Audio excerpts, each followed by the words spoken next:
family assalamu alaikum warahmatullahi wabarakatuh oduu cicittu qabadhee isinii dhufe oduun ciccittuun tun maal ani haati faatee teessan takka bashannanee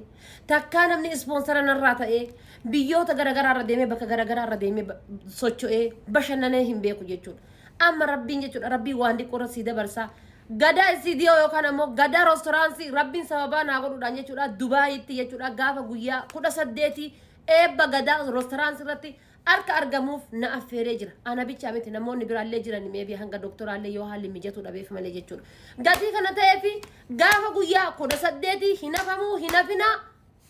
edda wal argada Dubaay Ajmaan jechuudha Alkarama galma abbaa gadaa yookaan ammoo gadaa reestooraantii jechuudha maammannuun waleen sobira haa ta'u isiniin jedha karamaan abbaa gadaa eessa taa'ee waa eessa babar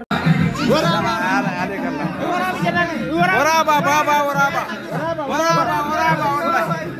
ورابا بابا ورابا ورابا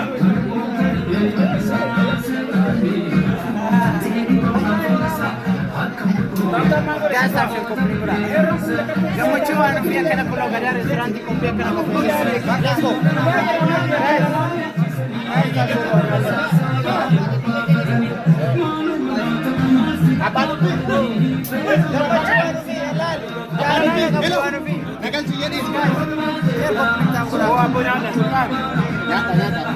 Baba Nuruddin Hati Mate ho Gastin jirture Gastin nyata buyang kawan fiti hello let's go waalaikumsalam warahmatullahi wabarakatuh congratulations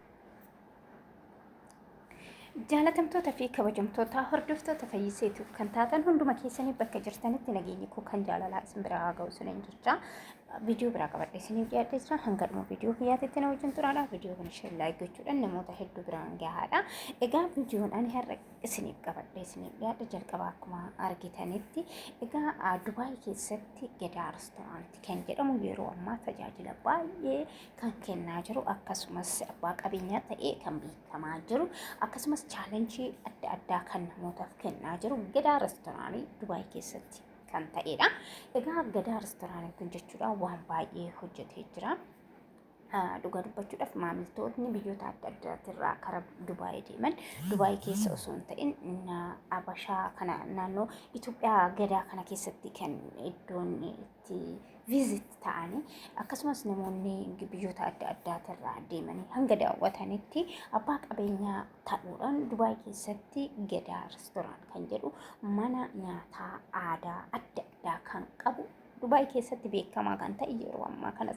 sagalee olaanaa kan qabu gadaa restooraan kan jedhamu kana haa ta'u malee eebba gadaa restooraan kana haadha faatee ispoonsara ta'ee Kaayiroorraa karaa Dubaay fiduudhaaf faatee kennu kanatti gammachuu daangaa hin qabneen ibsachaa jirti akkasumas tanaa durarree haati faatee yeroo geemii taphattu gammachuu ishii mo'annaa ishii waan baay'ee gammadeef keekee hojjetee namoota gadaa reestooraantii keessatti affeeramanii jiran yookiin achi keessatti maamiltoota isaa wajjin gammachuu addaatiin haadha faatee kasimatee jechuudha gadaa reestooraantii keessatti egaa ammas immoo jitu respoonsara ta'uudhaan haadha faatee akkasumas maamiltoota hedduudha kan affeeramanii egaa eebba kanarratti namoota hedduun akka argamu abdii qabna akkasumas immoo jitu namoota hedduudhaaf chaalenjii adda addaa kennee namoota hedduudhaaf carraa hojii banaa kan jiru gadaa reestooraantiidha yeroo ammaa kana egaa Dubaay keessatti sagalee olaanaa kan qabu siniin jedhee jira mashallah yenne jira hundi keessanuu warri viidiyoo kana dhaggeeffattan mashallah jechuun hin deeggartinaadha mashallah jenne jira dhugaa waan baay'ee namatti toludha egaa nama qabeenya abbaa qabeenyaa ta'e nama qabeenya isaa ofii fayyada of qofa fayyadamuu miti nama chaalenjii adda addaa kennee namallee fayyadaa jirudha yeroo ammaa kanatti akkasumas immoo obboleettii teenya biiftuu makiin gargaarsisaa turte akkasumas Nasrii Aanoree 200 kan maqaa isaatiin gumaacha godheef yookiin kennaa kenneef hojii tokko biyya keessatti haa banattu jedhee gargaaraa ture gadaa reestooraaniin respoonsara ta'ee karaa Dubaayitti viizaa tikeettii danda'ee hojjettuuti nan taasisa gadaa mana gadaa reestooraanii keessa akka hojjettu nan taasisa jedhee waadaa galeeti kan jiru Egaa namoonni akkanaa kun jechuudha jajjabeeffamuu qabu.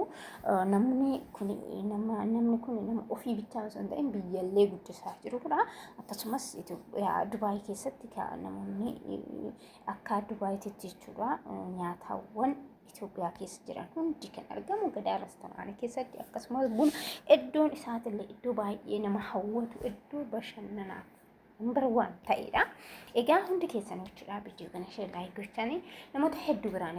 yoo geessan Gadaa Restoraantii kana warra Dubaay keessa jiru irraa itti fayyadama. Akkasumas namoonni biraatillee biyyoota biraatirraa viizitii yoo deeman namni kun faayidaa yoo argate namoota keenya rakkatan yookiin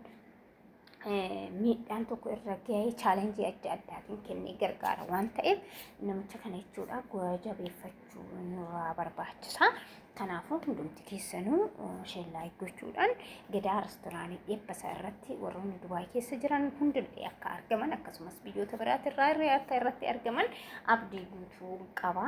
Hojii baay'ee nama gammachiisu hojiiwwan dinqaa hojjechaa jira. Dhugaa waan namatti toludha. Egaa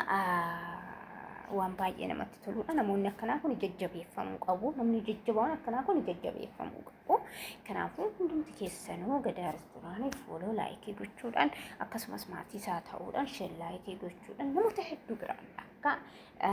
hojiin isaa gahu taasisuun nuuf salphaadha. Kanaafuu viidiyoon har'aa qabadhe isinitti asirratti xumura. Viidiyoo biraatiin hanga walitti deebinutti turtii gaarii isin jechaa yaada fi qeeqa iddoo dogongoraa hoo jiraate immoo jettu koomentii keessan jalatti barreessuudhaan na beeksisuu dandeessu. Galgala gaarii isiniin jechuun jaaladha. Turtii gaarii.